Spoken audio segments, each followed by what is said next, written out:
What's up everybody, my name is Richie and I'm a V2 climber looking to get up to the V7 level.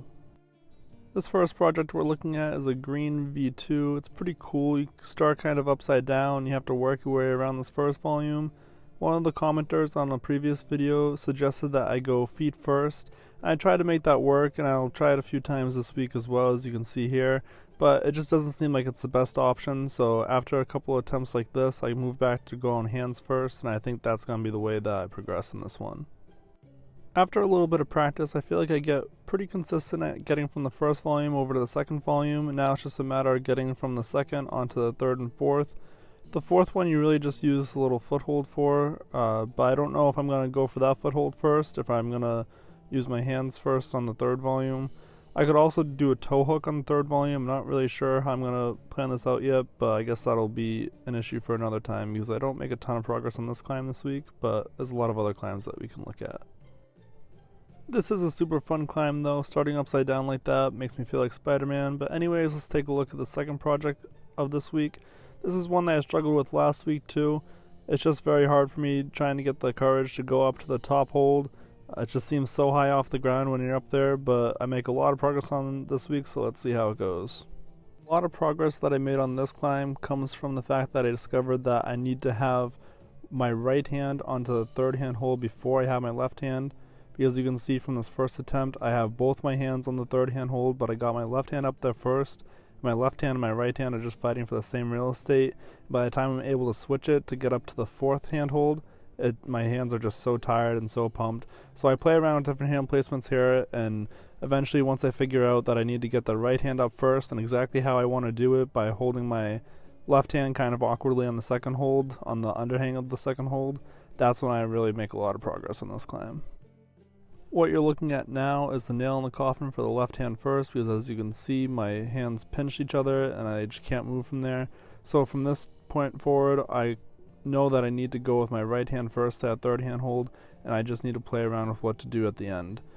I think what stopped me from getting up to the top hand hold is the fact that I feel like I'm going to fall backwards off the wall.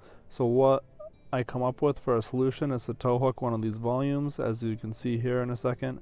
Get my right foot up here, then I toe hook right there in that volume, go for the final hand hold, then I shuffle my feet one more time, and then go for another little toe hold on this big hand hold, and I get the finish. I've been playing around with these toe holds a lot, and I feel like I'm starting to see them anywhere now. But anyways, on to climb 3. This climb has a little bit of a comical finish, as you'll see. It's nothing too crazy, just a V1 slab upstairs, right where the V6 was last week that I set my personal best on, so I feel like I have to get it.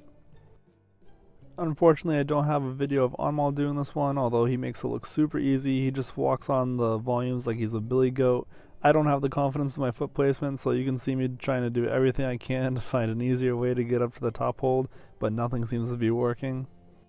And you can really see my brain working in overtime on this one, just trying to figure out any possible way that I can avoid taking one more step up onto the volume to finish the climb easily like Anmal does, but I just can't bring myself to take another step onto that volume.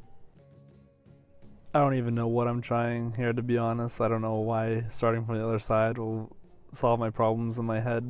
Like I'd still have to step up, but yeah, eventually I figured that out, move back to the same side. That's much easier to get the leverage on, and I end up in the same spot where I'm on these same 2 footholds.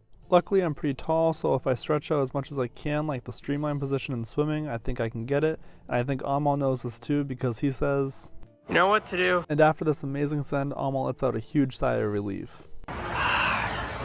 But in all seriousness, even though I got this send, I should probably return to this climb just to practice getting used to standing on the volumes. This next climb is a little bit of an interesting one. We're not really sure if we want to do it slowly, inching our ways closer to the top hold until we can finally reach it, or if we want to go for something more dynamic, or maybe a combination of the two where we take a big first step.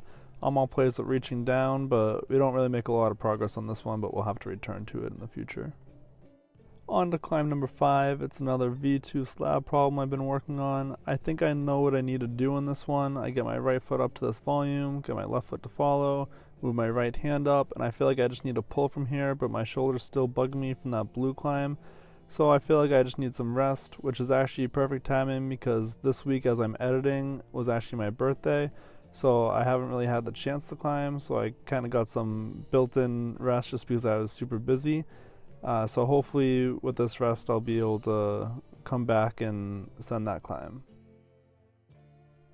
But that brings me to climb number 6. It's another top-out boulder, just a V1, but you guys know me, you know I hate heights, I hate the top-out boulders. It's very frustrating because I know I can do it, but I just need some encouragement from Onwell. He shows me how it's done, shows me exactly how I can get up there using that little foot chip.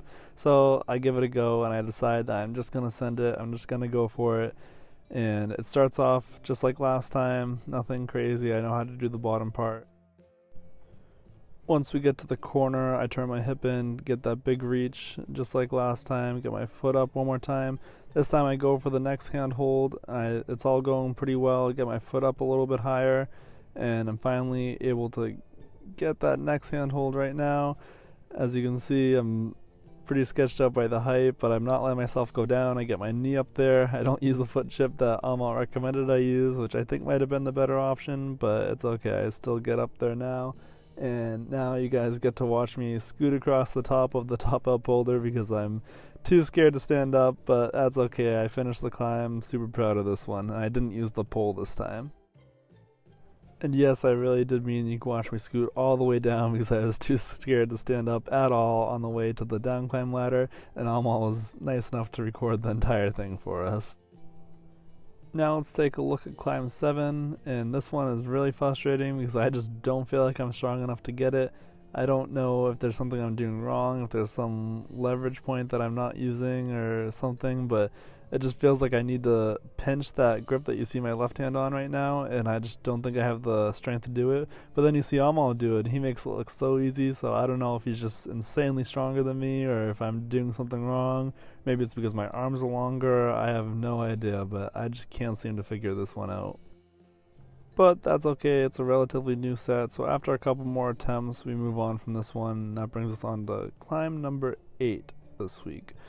So with this one, it's another top out.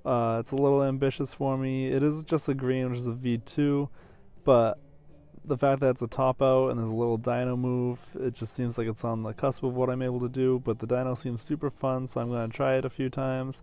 Don't make a lot of progress this week, but I definitely want to try it again next week and see if I can do anything with it. The hold on the cube volume that I'm going for right here is an absolute jug, so even if I can't get up to the top of the top out, just getting up to that next move would be super fun. I feel like that would be a big accomplishment for me because I haven't really done anything with dynos. But from there, I don't know, maybe I'll be able to top out. I think that would be the tallest top out I've gotten just because of where it is on the top out section. But anyways, let's look at climb number 9. This climb is interesting. You have to start by pushing up against this little handhold on the volume. Then you have to find a place to put your feet. It's a little awkward. The footholds aren't quite as good as they look on camera, I don't think. I think you need to start with your right foot in the right hold. And that allows me to get the little triangle thing. And I think I just need to pull from here. But maybe there's some beta I'm missing. I'm thinking about putting my left foot all the way up to the top, but we'll see what we can make work.